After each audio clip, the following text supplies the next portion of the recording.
Buenas tardes, Alici community. I am Delia Perez Solorzano, the Director of High Impact Practice for the Latinx Education Collaborative, where we work to increase the representation of Latinx educators K through 12. And here we are for our Ask an Educator Pride series.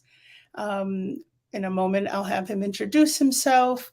But at Ask an Educator, we look to elevate, showcase, celebrate the leadership journey of Latinx educators. Aniseto or Seto, how do you want me to? Mr. Herrera Layel, tell us a little bit about yourself. How are you? I'm good. Good afternoon, everybody. Buenas tardes todos. My name is Aniseto Herrera Layel. I am a fourth grade teacher here in the Kansas City, Kansas School District. This is my second year in the district, second year teacher as well, my first full year in the classroom. So I've absolutely loved it. I'm born and raised here in Kansas City, product of Kansas City, product of also two educators. Both my parents are administrators in the Kansas City area for 30 plus years each now. So being out and proud and representing in the community has always been in my blood. So I'm happy I can be a representative in our community. That's awesome. I'm glad you mentioned that you are, the product of two educators. I was going to say, make sure you highlight that. What was that like, by the way? Like growing up with two educators and transitioning into leadership, and they've been leaders now for how long? They have both been in the education system in Kansas City for over 30 years each. My father just recently retired from Missouri and is now working in Kansas, and my mom just recently retired from Kansas and is working in Missouri now. So they've been in education a long time, and it meant education came first in our family. And it was always at the forefront, no matter how involved I was. Education, grades, doing well, and doing the best you can was always at the forefront. So a lot of pressure, but it never came at the expense of understanding. They were always great, supportive. And as long as we did our best in school, we had three boys, three sons. I'm the oldest of three boys. And they understood that all of their sons were different individuals. And they knew each of our abilities, and they knew when we were not reaching those expectations and abilities individually. So it was always great, though. I always say that education is in my blood. I have a lot of educators in my family, some aunts and uncles. I also have some cousins. So education and mentorship has always been a big part of my life. That's awesome. I can only imagine your dining room table in the evenings, or the living room floors, like notebooks, homework time. I don't know. Oh, yeah. Absolutely. Notebooks of mine, my brothers, mom and dad's. Dad had his desk area. Mom had her area. We had ours. There was always some type of grading going on, whether they were grading our papers or theirs. Yeah. Color-coded calendars with Post-its. No. Oh, yeah. Oh, my gosh. Schedules for 4 different schools, from my school, my brother's school, my dad's school, mom's school, and their activities. I don't know how they did it. Being administrators and being full-time parents.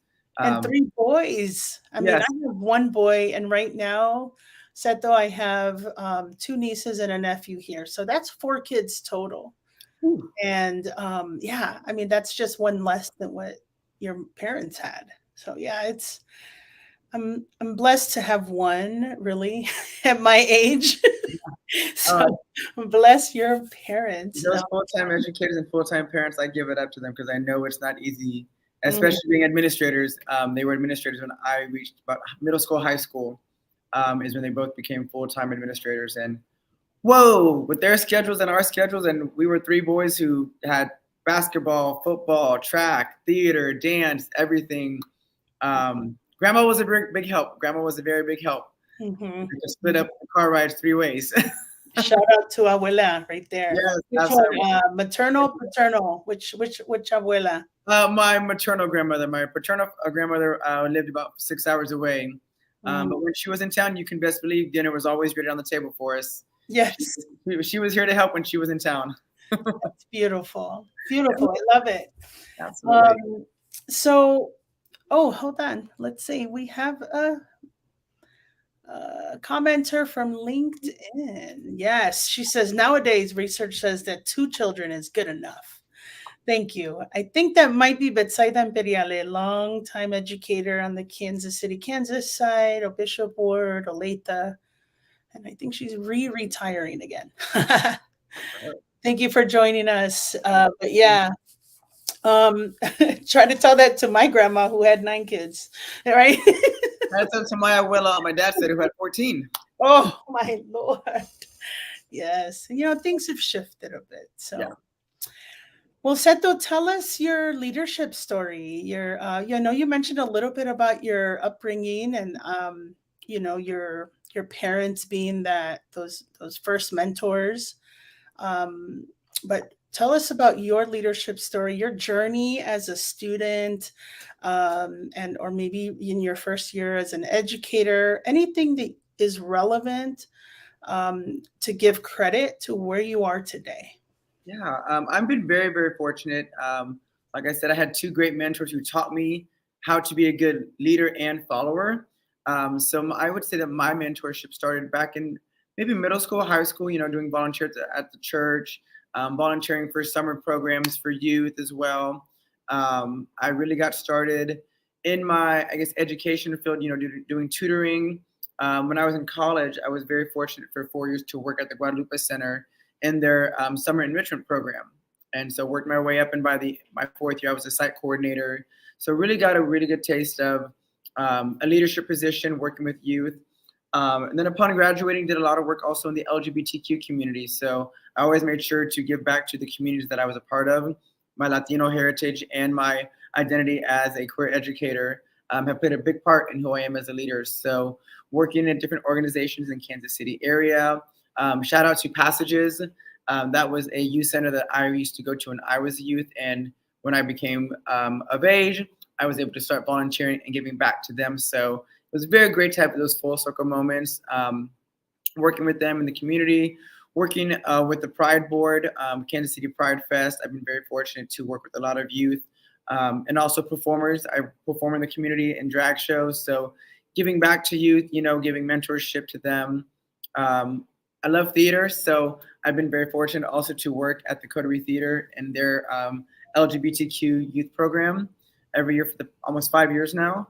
So that's been really amazing. And then, of course, educating has always been my passion. So it was only natural and right that I go back to school. I got my first degree from UMKC in theater, my love of theater. And then I went back to K-State. As you can see, I've got the Kansas State Wildcats right over here. Correctly. And I got the K-State shirt on. I'm a big K-State family. So went back and got my master's in education in 2019, graduated in 2020 over Zoom because of COVID. Yes. And then started teaching last year. So my education journey has been going on for about 15 years now. Wow. As an educator in the classroom, I've been in the classroom for 2 years, or more like a year and a half, because we were on Zoom for most of last year, which was really crazy. But it was really great, again, connecting with those kids, even if it was just over Zoom. By the time we got into the classroom, the bonds were there. We had been able to build those bonds. So yeah, my education and mentorship leadership journey has taken me all over the city, in all different aspects, different avenues, different organizations, nonprofits, enrichment, summer education programs. So I feel like I've been very fortunate to have a wide range and a varied spectrum of leadership opportunities to grow. Absolutely. I think you're missing out on one, just one. Think about summers. That's where I met you. Oh, well, I was not the leader at the time. Doing LULAC and the mentor programs, getting to meet you all. Let me sing. No, I'll sing the song. Ready? Anytown. Oh my goodness. Anytown. Oh my God. You're taking me away. I always confuse the colors. In my mind it's red, yellow, black, red or brown. But red, yellow, black, yeah, green or brown. Yeah. You come to a town, any town. Yes. Or any town. Boom. Yeah, that would be back in high school for me. When we met in any town, and I was a part of the diversity club at my school. Yes. Yeah, those were good days. Those are very foundational days for me. Learning how to lead forums and follow forums, and then of course from there that I, began to lead those conferences that we began to go to. I remember meeting at my first one, and then I think after that I was like, okay, I want to be a leader. I want to do more than just attend. So yeah, Anytown, LULAC in high school, doing the Latin clubs at school. I was the founder of the GSA, which Anytown was a big part of pushing me into that leadership role of finding those safe spaces for my LGBTQ community. As a 16-year-old out gay student, I didn't have those. So it meant a lot to learn how to create those safe spaces. And then I was able to do that after learning from you all. So wow, thank you for giving me that memory. I was like, oh my gosh. Yes, that was actually my my first summer in Kansas City, 2004. I think I might have met you the next year though. Mm-hmm. And no, it was such a beautiful space, wasn't it? Like I wish it never ended. And over the years, I've recommended so many students that I still follow on social media that are doing amazing things. So it was a very foundational like training, right? Like It was. that even as an adult, like I was an advisor and a very beginner facilitator. And I was just grateful for that opportunity to experience that and also explore my own identity. That's when I came out the first time to young people. Like, and that's not easy.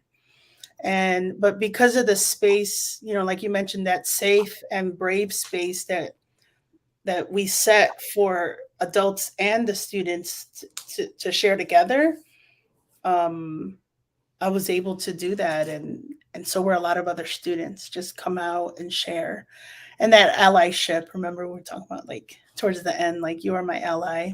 Absolutely, yeah. Yeah, that was beautiful. Thanks. I'm glad I reminded you. Thank you. I mean, it's one of those memories that's just there, and as you know, you've had so many opportunities. It's hard to recall all the different yes we've done. I'm like, I've done this. Oh my gosh! And I'm, when you list them off, it's like, wait a minute, this came before this one, and then it's like, oh my gosh, I didn't realize I've done this much. You have. I see that a lot has shaped you, and I remember breaking piñatas at Guadalupe Center was so impactful too. Like the dances, the poetry, the performances. Oh my gosh! So it's and your performances, the Michael Jackson impersonator, folklorico. Like you're just so, like you have such a wide spectrum of skills and gifts. I've been very, very blessed to have all these different avenues of artistry and mentorship, and I think they've all. I would say I've been very fortunate that a lot of them I've been able to blend them. Giving back to the community, performing as Michael Jackson, and then mentoring other youth performers who want to get started in drag, or being someone who loves theater and being able to give back to LGBTQ youth in a theater program. Being a Latino American, Latinx, and being able to work at the Guadalupe Center in the neighborhood that I grew up in, just all these different avenues have been very full circle moments to highlight an identity that has shaped me and given back to that specific community. Mm-hmm. That's awesome. Well, I can't tell you how excited I got when I heard you were a teacher. I mean, I think I overloaded your Facebook Messenger, like, woohoo. And wow, and yeah, you started during the toughest year in the profession, right? COVID. And so those were definitely, I'm sure you were faced with some challenges. So what have been some challenges and hurdles in your career? So in your year and a half, because you did your student teaching, right, before. Yes, I did my student teaching in 2019 and 2020, and it actually got cut short because we left for spring break and did not return. So I finished student teaching over Zoom, and I only got about a week of lessons leaving the class. So after spring break, I was scheduled to take over the whole class and all the lessons, and that didn't really happen. So yeah, it was very difficult. I think the hardest part would be, I knew I wanted to come to urban education and I wanted to give back to Title I schools. That's where my passion has been. I've seen what can be from the community when it has those good educators. Like my mom and dad have always been in urban education, and I've seen the drive and the passion and the benefits that have been given back to the students in the community. So I think being a part of this community is a challenge in itself. As you know, in the Wyandotte County, we face more than they might in other counties in the. I think he froze up.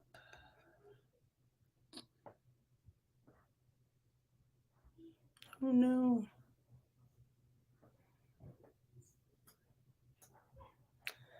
Let me remove him. LEC community, hang tight. Let me do some troubleshooting.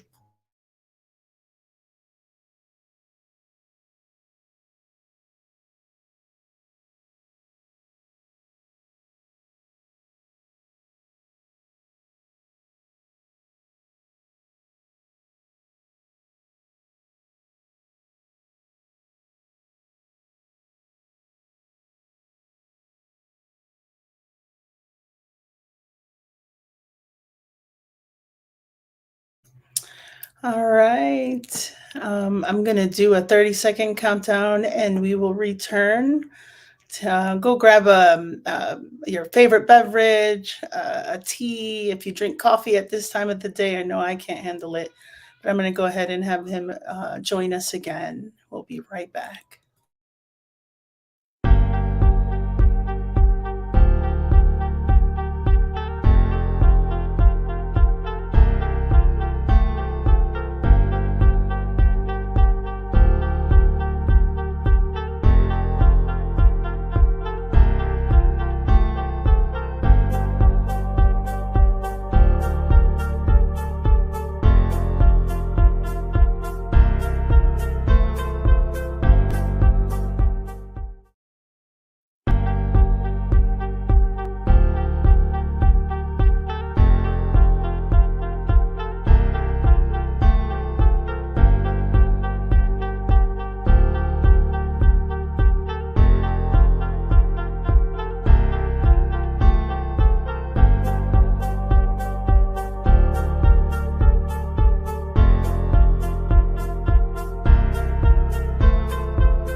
All right. He had to join from his phone.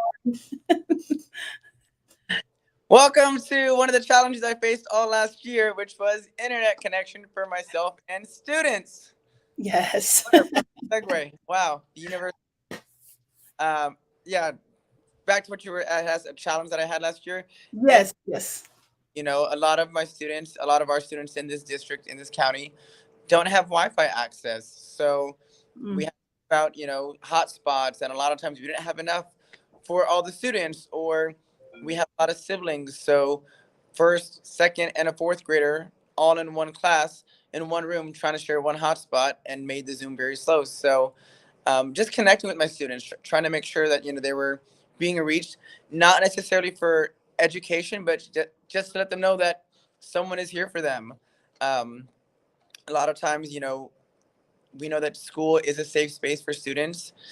Sometimes their home life might not be the best. So a lot of them kind of lost that safe space. So creating that safe space over a Zoom, or, they're at home and mom and dad have to work. So big brother or big sister or big cousin is in charge. So just making sure if they have to jump off to take care of little brother, little sister, being flexible. I think last year that was our favorite word, was just be flexible. It was a difficult time. 6 months, not until April did I actually have my students in the classroom.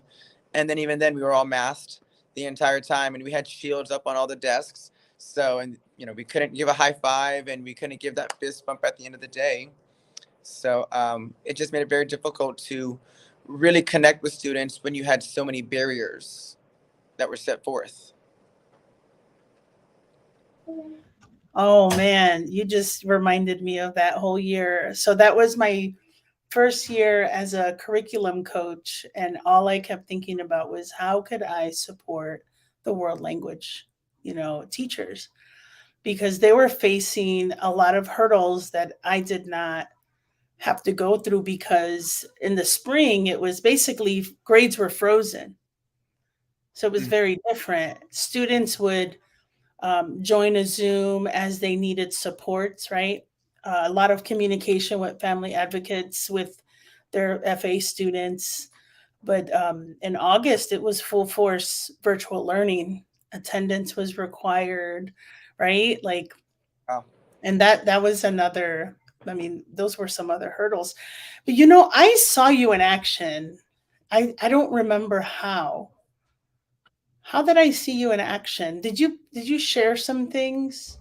Yes, you I would share things, right, on your social media. Yeah, I would share lesson plans, or take screenshots of what we were doing in Zoom that day. Just trying to keep morale up and send support out to other educators. Like, we're in this together. It was very easy to feel alone. Trying to keep students' morale up, my own morale, my own mental health. Making sure that I was taking care of my partner. Not my husband, now he's my fiance at the time, was very supportive. It was a hard time for everybody. I was going to bed at 1 o'clock in the morning every night, staying up late, looking online, trying to see what can I do here. Um, Another huge hurdle that we had to overcome was language barrier here in Mm, KCK. I'm in a predominantly Latino first generation school, so most of my students are of Latinx descent, either from Latin America or they're first generation here. So mm. getting them to understand the lessons, most of my lessons I was translating everything, and it brought Wow. better Spanish skills that I had, because I haven't spoke Spanish fluently for a while. So I had to pull out those Mhm, skills.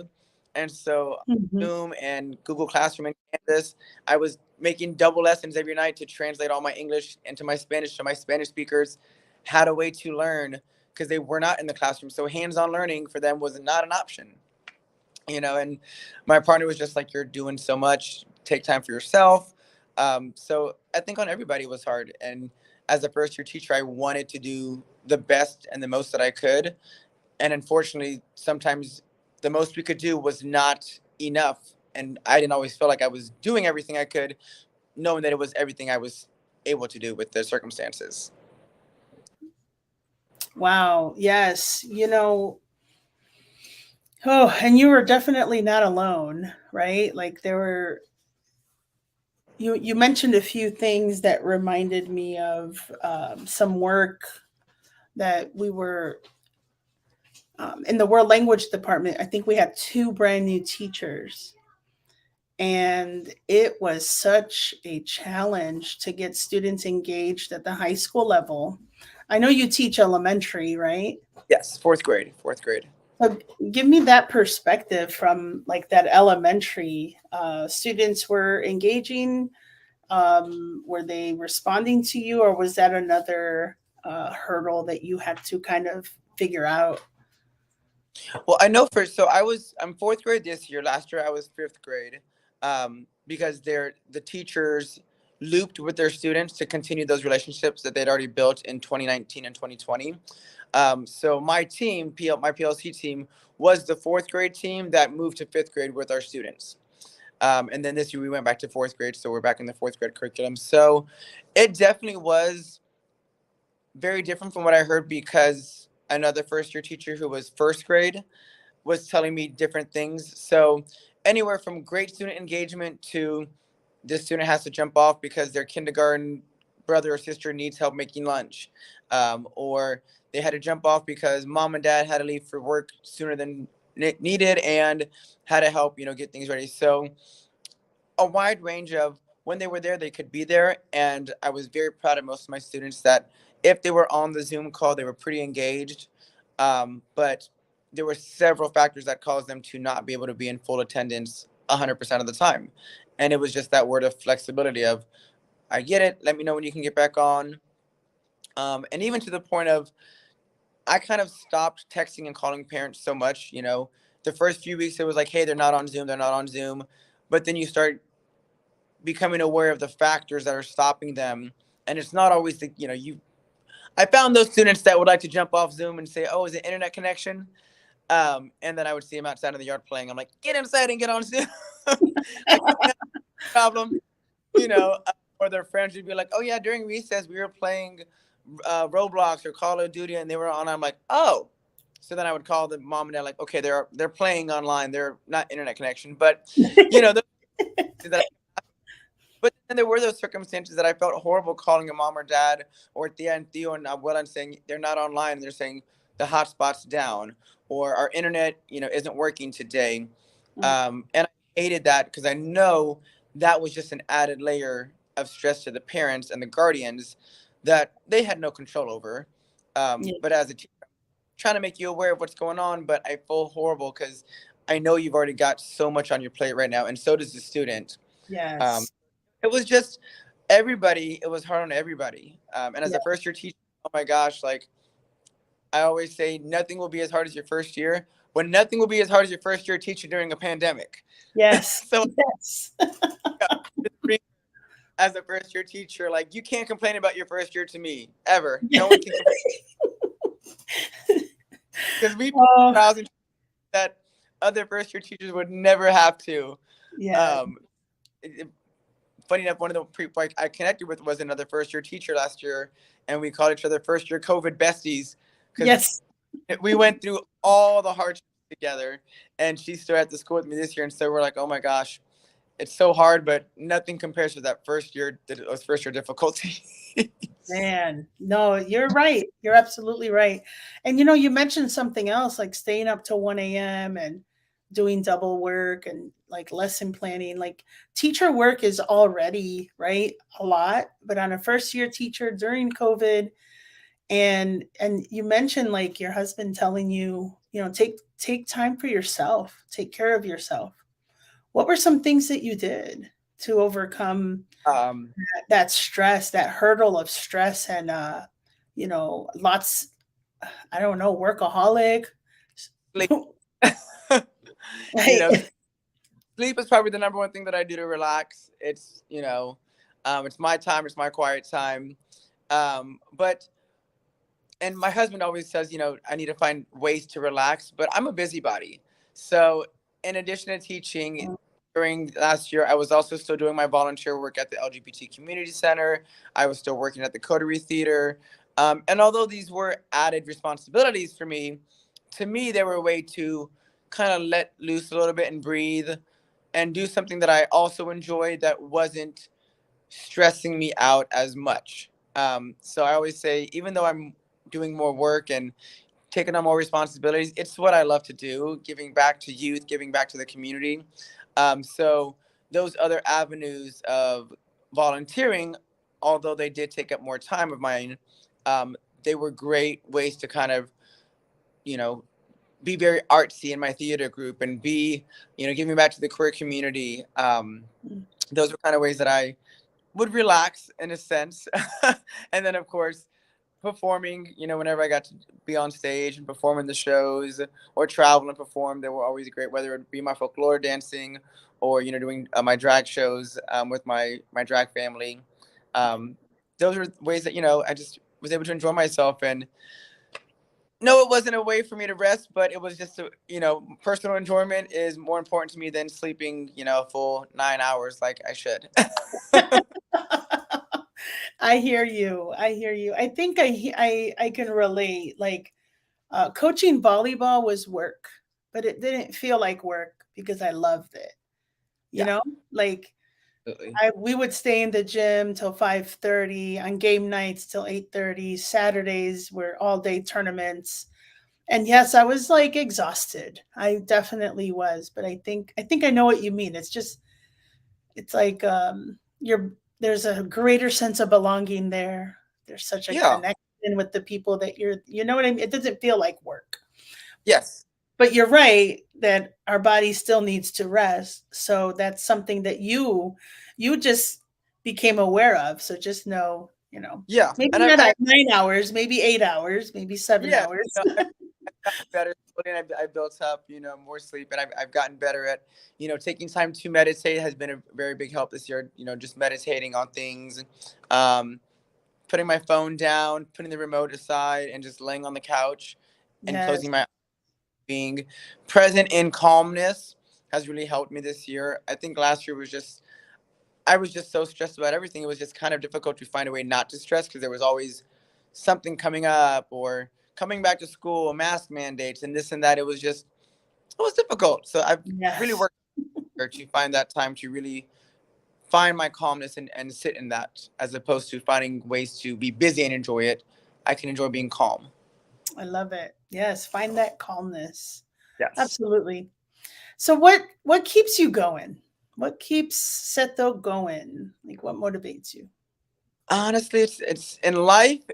It's the notion that what I do does make a difference in the community, in the school. I love giving back, and I love knowing that one person has been affected positively by what I do. Um, Having students come back, it's only been 1 year, and I've had kids come back and say they miss me. And I'm like, I just had you for 1 year. It hasn't even been a full year, you've been gone. So things like that, or seeing students that I've worked with in the past when I worked at the Guadalupe Center.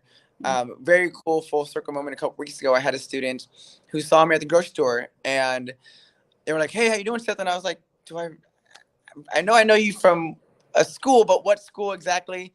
And they're like, "Oh yeah, you were in first grade when I was in second grade, and I didn't have you, but you were always hanging out in our class and checking on us. And then the next year you were the coordinator, so you're director." And I was like, "Oh, it's great to see you." He said, "Yeah, I graduated high school. I've got a wife, I've got a girlfriend, and a child now, and I'm just working, trying to just provide." And I was like, "That's great. You're living and you're being responsible." But he said, "Yeah, man, I just remember missing your classes. It was always so much fun." So things like that, Mhm. as educators, anytime we get those little personal stories or that cherry on top of we did affect somebody and they remembered us, that keeps me going. Seeing the work I do in the community grow, and seeing students have a safe space, especially as a queer educator, a queer Latinx educator, I Absolutely. really work safe space for my students. So anytime I hear students saying they love the rainbow flag in my room, or they love the Black Lives Matter flag in my room, or I always post flags in my room of my students for their country of origin. So having Mhm. say mi bandera, mi bandera, mi bandera. I have a student from Guatemala, and she saw her flag when she walked in the first day, and she just got so excited, and Mhm. it gave her a sense of belonging. Things like that. I'm like, that's what I want. You should feel a sense of belonging in this community, in this school, in this country. If you felt that, and I was able to give you an inkling of that, a little percent, Mhm. I've done my job as a person and as an educator. So those positive, affirmations, those positive moments in life that I can see that I've had somewhat of a hand in, then I'm gonna keep going. I'm gonna keep doing what I do. Two things. You you make the students feel visible, right? Like you see them. The other thing was you mentioned you saw someone at the grocery store who's married and has children. Yeah, You don't look that old. I don't feel that old. I don't feel that. But apparently, when I was at the Guadalupe Center, that was almost 10 years ago. Yeah. Oh, you were still in high school, let's say. No. Yeah, let's say it was post high school, pre career. I'm 32, which my thought was mine, but I've got great genes. Yes, you Black do. background, don't frown. Thank God, mom and dad. I've got Native American and Yes. Latinx and Mexicano genes, so I'm not aging anytime soon. Yes. Yeah, the fact that I met this student 10 years ago, and I think maybe I said first, maybe they were in third or fourth, but even Mm. then, the fact that I got a family, and I was just like, wow, I'm that old to have a former student who has a family now, and Mhm. okay, all right, I guess I have been, in this game of education and mentorship and giving, working with youth for longer than I expected, for longer than I thought, You know, Mhm. I'm your teacher, but I always tell people I've always loved working with youth, working in education, whether it was summer school or volunteer or what have you. My resume goes longer than the last 2 years, and I'm very Yes. fortunate for that. And you've been an educator for a while, you could say. Yes. Absolutely. Yes. So I'm going to go on to the next one. This one I do like to read because it has a lot of good info. Latinx educators are the fastest growing demographic of educators in the country. Unfortunately, they are also some of the quickest to leave, with 3 years being the average amount of time spent in the classroom compared to the national average of 5 years. Why do you think this is, and what advice would you give to other Latinx educators that might be tuning in now or later that are struggling? Yeah. Well, first off, it's my second year, so we'll see what happens next year. Yeah. Um, no, I think a huge problem or a disadvantage is that we're not around to see each other long enough. The fact that we are dropping off, as human beings, we stay someplace where we feel safe and we feel seen. So I think, as especially a smaller community of Latinx educators, um, if we don't see ourselves reflected in the community that we're in, which is education, we might not feel as welcome. And a lot of times, I think sometimes schools overlook the fact that students should be seen, but also the educators should also be seen as well. um, we are, we have our PLCs and our fourth grade teams and our fifth grade teams, but we are a whole team as a whole. And so I think as educators, what are we doing to make ourselves be seen? But what are the schools also doing to make sure that they see us and we feel that sense of belonging? Just as we create those safe spaces in our classrooms, we should also have safe space in our community, in our buildings, in our district office, in our schools. So that I think is a huge factor in why we might see some of our educators leave. And my advice to that is, and it's the quote that I always love is, be the change you want to see in the world. Sometimes it's just taking that initiative and being that safe space and opening that door for the community to really see.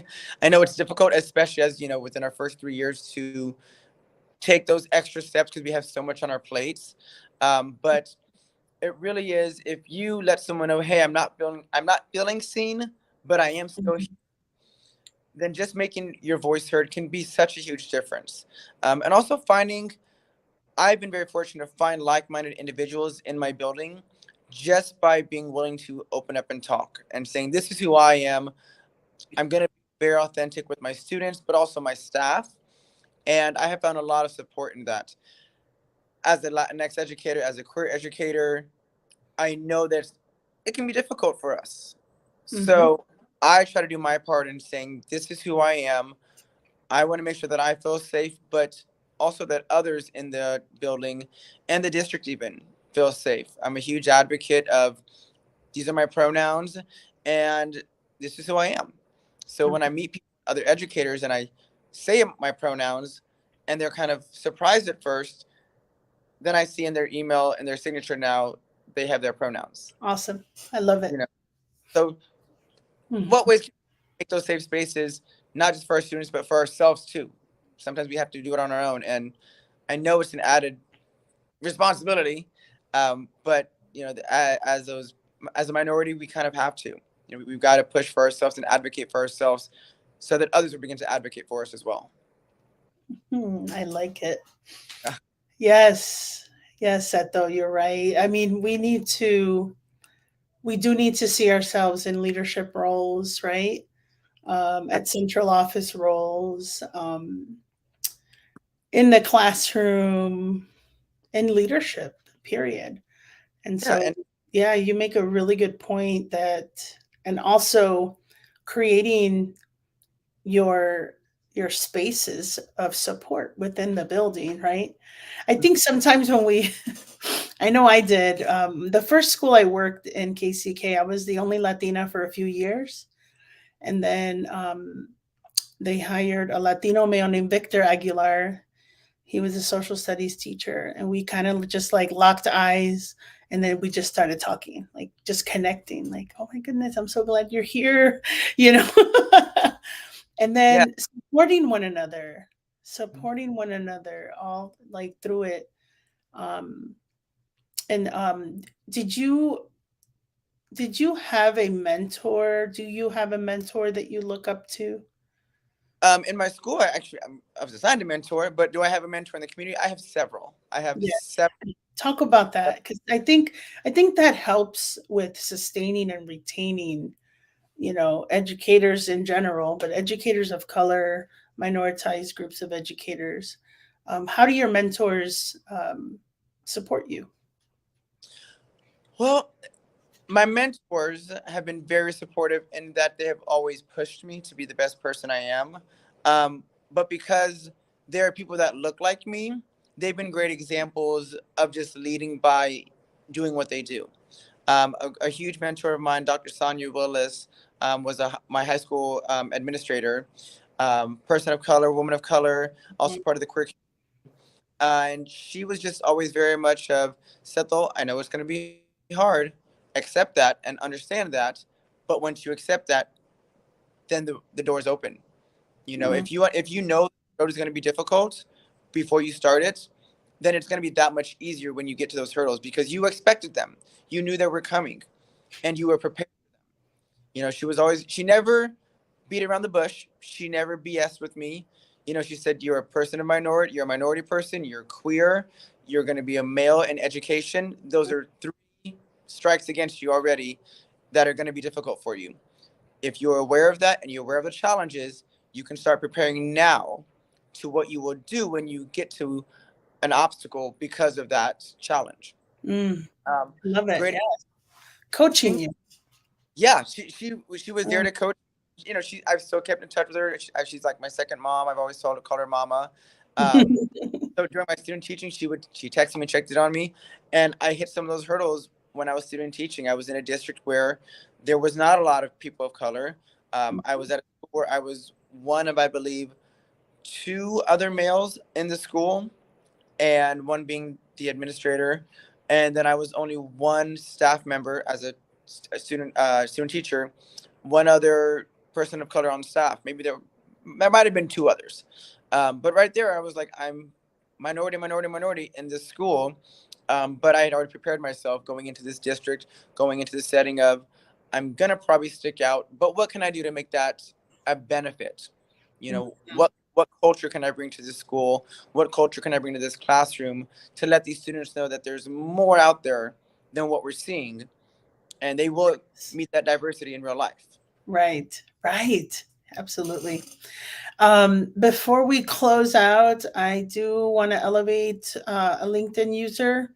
Um, this person posted this right before the disconnection. We were talking about the hurdles. Being born with technology. Mm-hmm. How do you feel, Seto, about technology in the classroom? So I bet you before she found out you were 32, she probably thought you were like 24, right? Because I don't think you were. Are you a technology immigrant like I am?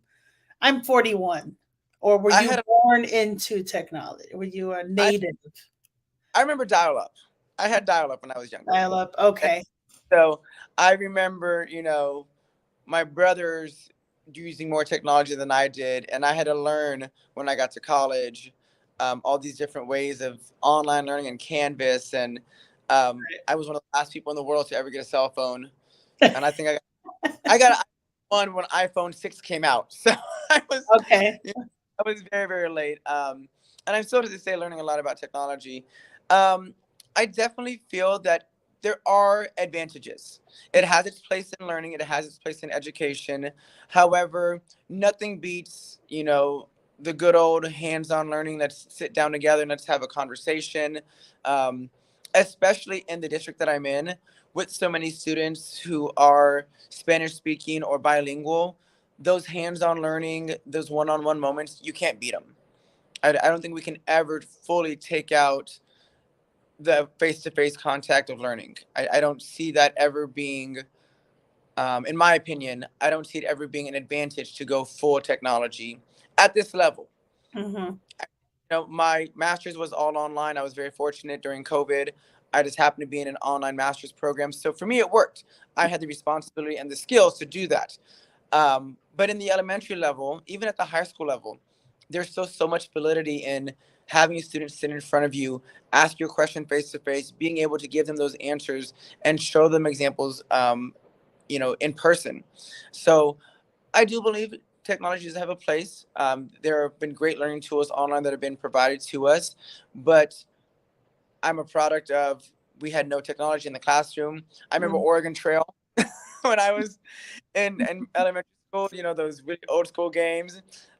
So I never had that.